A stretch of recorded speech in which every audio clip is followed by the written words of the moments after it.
Claire, I need to ask you something. Sure, what is it? Can you increase the amount of money you send me? What? Increase it? Why the sudden request? I thought we were already sending quite a bit. The reason doesn't matter. No, I need to know. I want to buy a game console for Joshua. A game console? Why are you so surprised? Nowadays, all boys have it. Yes, so he already has one, right? No, that's not it. A new one was released recently. It's sad if he's the only one among his friends who doesn't have it.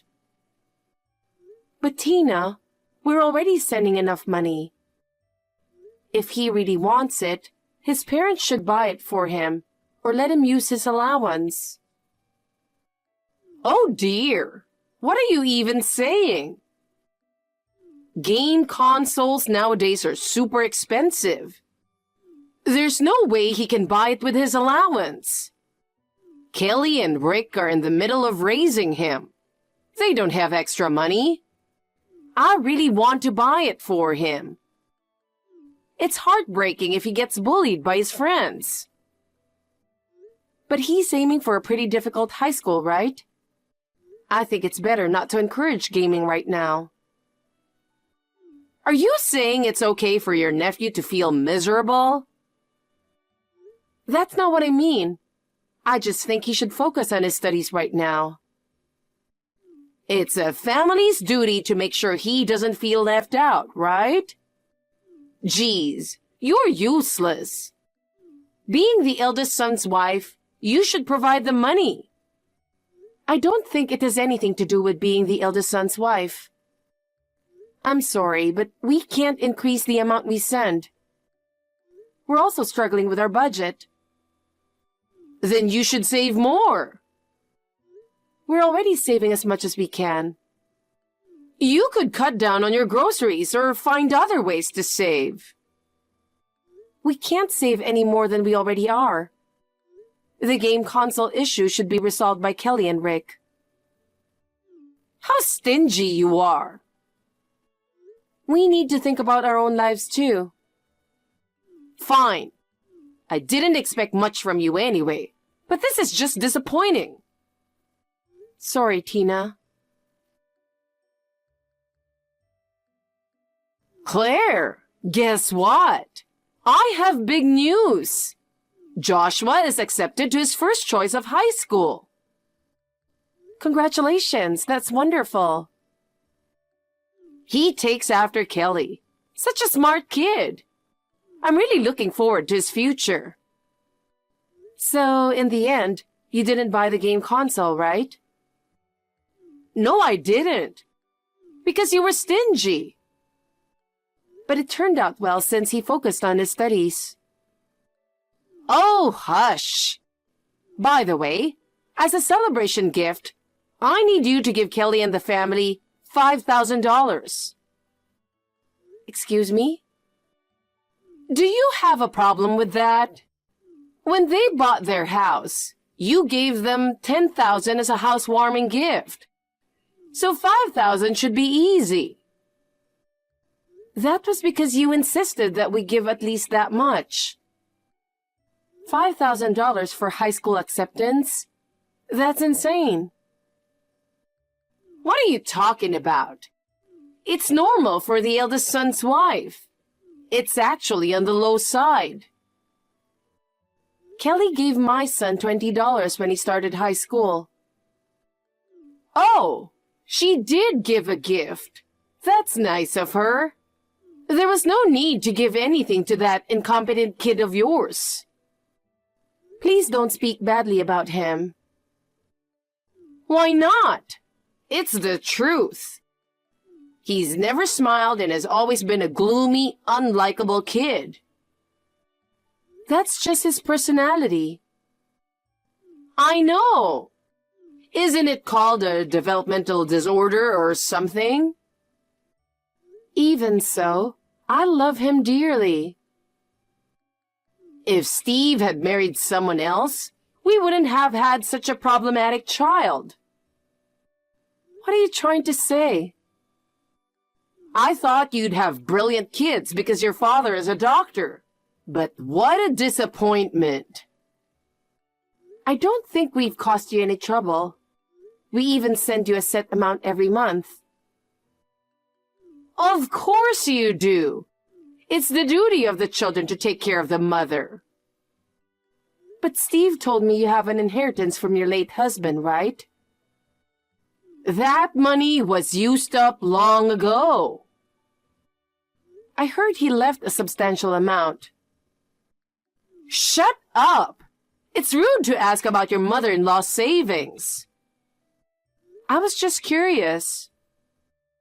For a doctor's daughter, you're so cheap. Your clothes and lifestyle are so modest, it's embarrassing. We were never that wealthy. My father always taught me the importance of living modestly. Didn't you live in a nice apartment on the Upper East Side in New York? That was inherited from my grandfather. We weren't wealthy. Your father is a doctor. Of course your family is rich. Don't lie just because you don't want to send me more money. It's true. I want to give Joshua lots of allowance, and there are many things I need money for. You've never given Colin any allowance, have you? Quiet. I need the money you send us. We're barely managing with what we send you. We have to cut back on our expenses, especially to save up for Colin's education. He's preparing for college now. He doesn't need to go. That failure should just start working after high school. Geez, can't you ask Kelly to help out a bit? She doesn't seem to have money problems. I can't ask her to do that. But she always has the latest designer bags and buys new high-end clothes every season. I also heard they take vacations often. With such a luxurious lifestyle, can't they help with the financial burden a little? They'll need more money soon. Once Joshua starts high school, the cost will be enormous. We face the same situation. Don't compare your failure of a son to him. He's taking swimming and programming classes. The monthly education costs are staggering. We're also planning to hire a private tutor. At this rate, Kelly and Rick will be overwhelmed by education costs. But that's their choice. I don't see why we should bear the extra burden for their luxurious lifestyle. You wouldn't understand, but every parent wants the best education for their child. We're investing now so he can become a respectable adult in the future. I also want Colin to receive a good education. Pointless. Spending money on him is a waste. Joshua will undoubtedly grow up to be a respectable adult. Geez. It's natural to want to invest in a promising grandchild. Just follow my order and give the money to Kelly's family. Claire, do you have a moment? What is it, Tina? I'm so sorry about your father. Thank you. He was so healthy until recently. He suddenly collapsed and just like that. He was just turning 70. It's such a loss. I know, but cheer up. I'm overjoyed right now. What? Overjoyed? I mean, I get to live in a luxurious apartment in the city for free. Excuse me? Your father's apartment. The one on the Upper East Side that you inherited is now mine. My family will be moving in, so get ready. What are you talking about? Don't play dumb. You inherited your father's apartment, right? Since you, my daughter-in-law, did, I have the right to live there too. It's no big deal. You already have an apartment and inherited plenty of wealth, didn't you? As I said before, my father didn't leave much behind. That can't be true. He wasn't extravagant, drove a regular car, and wore regular clothes. He must have saved a lot as a doctor. Believe me. Don't lie just because you don't want to give us the apartment. I know he owned land too. But we don't have money. Just hand over the apartment. Kelly already has a nice house, doesn't she?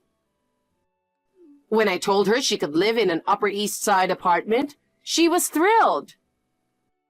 Don't make decisions without us. The move is already set. I've already ended the lease on my apartment. Kelly and Rick quit their jobs, and they've transferred their kids to new schools. I can't give you that apartment. I'm telling you, you have no right to refuse. We'll be arriving in 3 days. We'll be there at 10 a.m. Have the keys ready. Wait a minute. You can't move there. Hey, Claire. It's way past the promised 10 o'clock. Hurry up and open the door. Tina, are you? Yes, I'm standing in front of the apartment you inherited from your father. Are you seriously trying to move there? I told you, Kelly and Rick are here too. Open up quickly. The moving truck is waiting outside and we're in a bind. I told you, you can't. Just hurry up. Go back. The keys to that apartment can't be used anymore. What do you mean? I don't understand. If you keep stalling, I'll get the manager to force it open. You're determined to live in that apartment. Yes, we have the right. But it's going up for auction. What? I gave up all of my father's inheritance. What are you talking about? He didn't leave much money, and it was too difficult to maintain the apartment. What do you mean? He was a doctor. He must have left a lot of assets. He was a doctor and earned from leasing land. But most of that money was eaten up by the apartment's maintenance fees and taxes. No way! He preserved our ancestral land and wealth, but it became a heavy burden for our family. Before he died, he asked us to end it with his generation. So, that apartment really isn't yours? No, it's been auctioned off.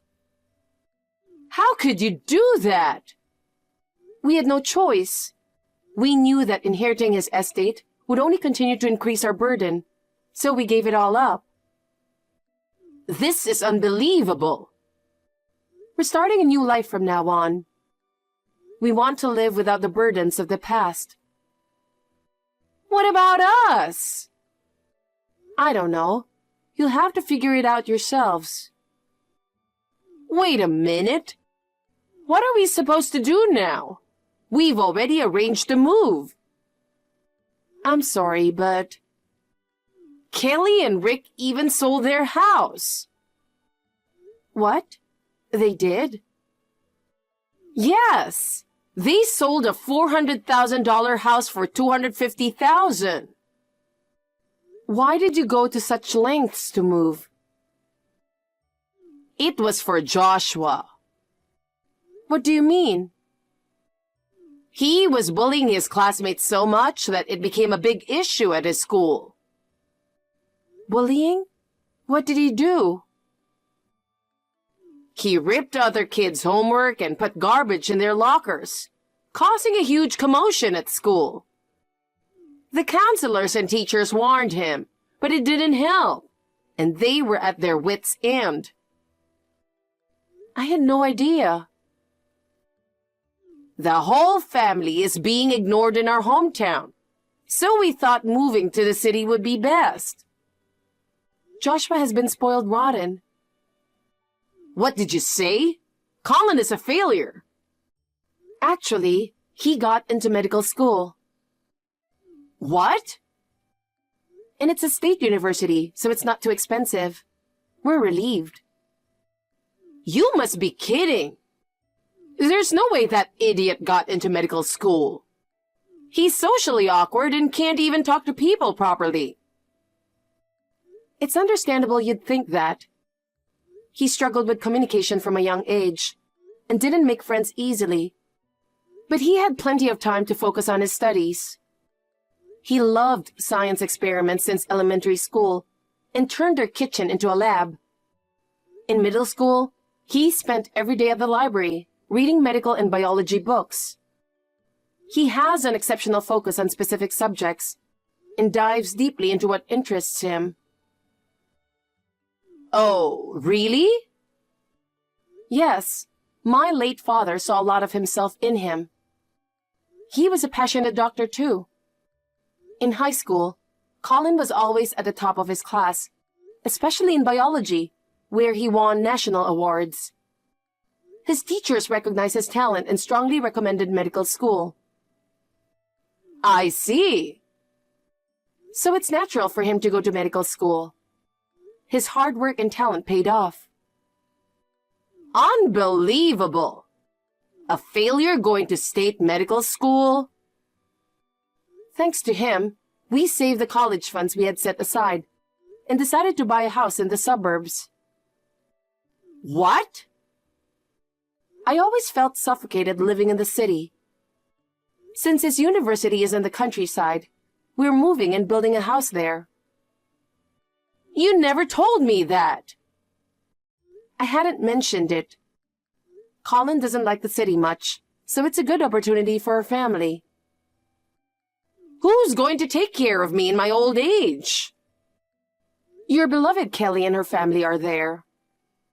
She's always insisted she won't take care of me.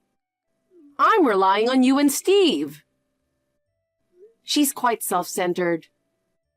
Also, Steve has a message for you. He's decided to stop all financial support. Why?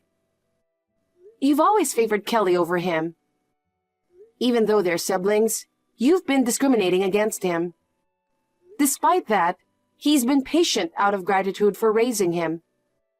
But trying to take over the apartment I inherited? That was the last straw for him. Wait, what am I supposed to do if you stop the support? You could live with Kelly and her family. That way, you won't have to pay rent. No way! They are unemployed and in debt. They bought all those designer bags and still had debt? Yes! They couldn't keep up with the house payments, which is why they decided to sell it. That's what happens when you live beyond your means. This isn't how it was supposed to turn out. Having a lot of wealth doesn't guarantee happiness. I believe living modestly is far more fulfilling. Please help us. We've supported you as much as we could, but we've reached our limit. Don't say that. Do your best to support your unemployed daughter, her husband, and your grandson. But I'm already 68. I've used up my inheritance, and I can't survive on my pension alone. Then you'll have to work. I was supposed to have a rosy retirement in the New York apartment. The idea of working at my age is horrible. You're still young and energetic, so you'll be fine. I'm sure you can handle any kind of job, even physical labor. No, I won't do physical labor. Oh, I wanted to enjoy myself more while I still had the energy. So, Tina and Kelly's family moved to New York, thinking they'd live free in a luxurious apartment. In the end, they had to settle for a cheap, rundown place, cramming all four of them together. Kelly and Rick desperately searched for jobs, but neither of them could secure full-time positions, so they are both working multiple part-time jobs.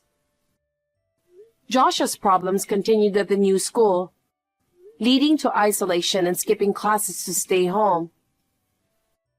It's a shame, considering all the money spent to get him into that high school. The boy's current situation is largely due to being spoiled by his parents and grandmother, making him a victim in a way. It's quite sad. Tina also started a part-time job, but keeps quitting due to conflicts with co-workers, moving from job to job. With her personality, it's no surprise she struggles to fit into the working world. As for us, we've built a house in the countryside where our son's medical school is located. He loves the peaceful, nature-filled environment and plans to become a doctor here. There are times when I worry about him not fitting in with other kids, but seeing him happily attend university brings me immense relief and joy. I'm grateful we trusted him and gave him all our love. I look forward to continuing our happy life as a family of 3.